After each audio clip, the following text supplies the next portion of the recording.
Hello everybody, this is Anup Kujur and today I am going to tell something about Julius Caesar. तो आज हम बात करेंगे Julius Caesar. एक drama है जो विलियम शेक्सपियर के द्वारा लिखा गया था और बहुत ही फेमस हुआ और आज भी लोग इसे पढ़ते हैं।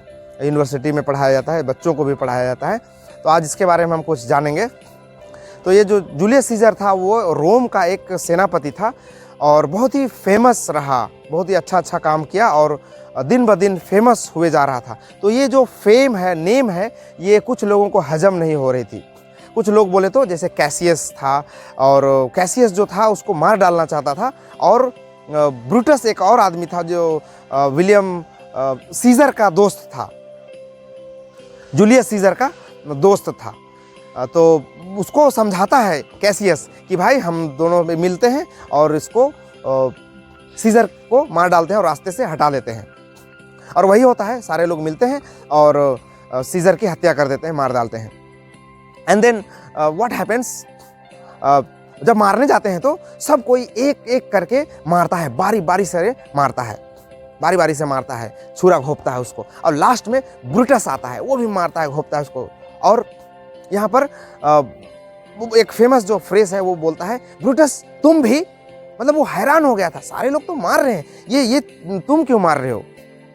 और इस तरह से मारता है और मार करके उसकी बॉडी को लेकर के आता है पब्लिक में और वो बताता है, ब्रूटस बताता है और कैसियस लोगों को समझाता है। अपने साथ में एंटनी को भी ले लेता है।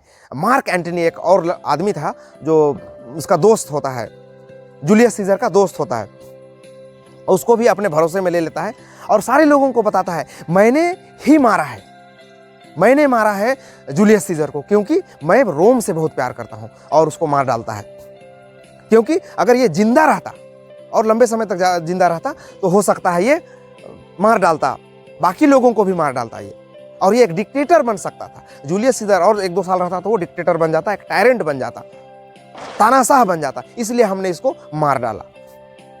तो बताइए क्या मैंने गलत किया? लोगों को समझा रहा था वो, क्या मैं गलत किया? मैंने मारा उसको क्योंकि मैं उससे बहुत प्यार करता हूँ। और इस तरह से लोग उसको समझाते हैं, लोगों को समझाने का काम करता है ये। उसके बाद उसका एक परम मित्र जो था वो था मार्क एंटनी। फिर मार्क एंटनी आता है और उसको सारा जो है पासा पलट देता है अपने भाषण से।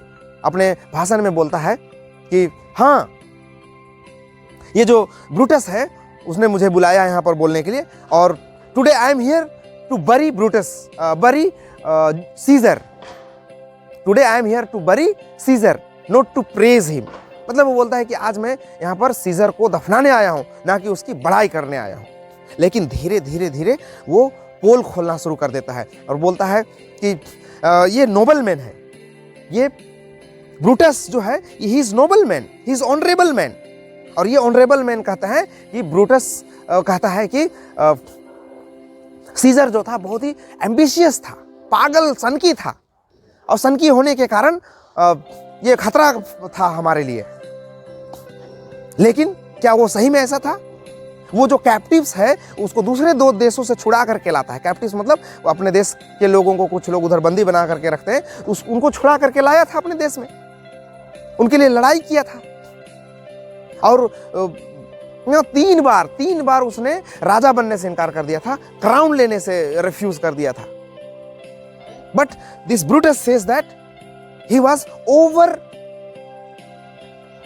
ambitious, ambition उसमें भरा हुआ था, इसलिए उसको मार दिया।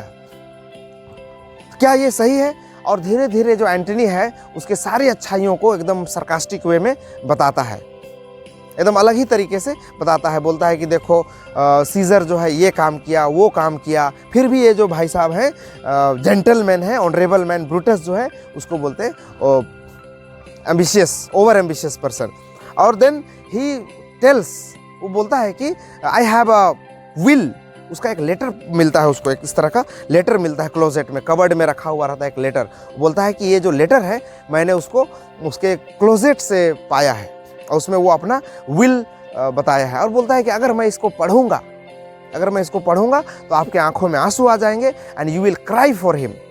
और उसके जो भी जख्म है उसमें अपने रुमाल है, हैंडकरचिप डुबा करके उसको अपने एक लेगेसी की तरह से रखेंगे, उसका बाल आप रखेंगे ताकि आगे भविष्य में याद कर सके कि एक कोई था आदमी एक लेगेसी की तरह रखेंगे। बाकी लोग सारे लोग हल्ला करते हैं, you tell fast, read the will, लेकिन वो पढ़ता नहीं है। बाद में स्लोली वो पढ़ता है और बताता है और फाइनली लोगों को समझा पाने में सक्षम हो जाता है। Finally he is ready to, finally he